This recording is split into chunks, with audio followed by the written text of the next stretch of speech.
Hello everyone.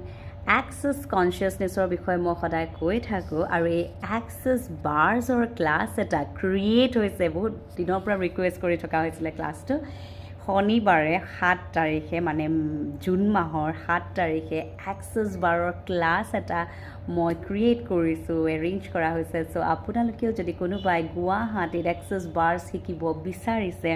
Class কৰিব বিচাৰিছে কিনো হয় access bars ইমান শুনি আছোঁ 32টা পইণ্টছ চুই দিলে বোলে ক্লিয়াৰ হৈ যায় অ'পেন আপ কিনো হয় আৰু এইটো শিকি পালে কেনেকৈ আপুনি নিজৰ ঘৰখনৰ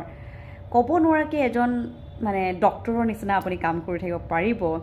সেইটো যদি আপোনালোকে শিকিব বিচাৰিছে জানিব বিচাৰিছে access consciousnessৰ পৃথিৱীখনত এণ্টাৰ মাৰিব বিচাৰিছে তেনেহ'লে মোৰ ফোন নম্বৰ দি থোৱা আছে 7 তাৰিখে মোৰ গুৱাহাটীত ক্লাছ আছে যদি আপুনি ইণ্টাৰেষ্টেড হয় তেনেহ'লে কণ্টেক্ট কৰক আৰু ক্লাছটো জইন কৰক থেংক ইউ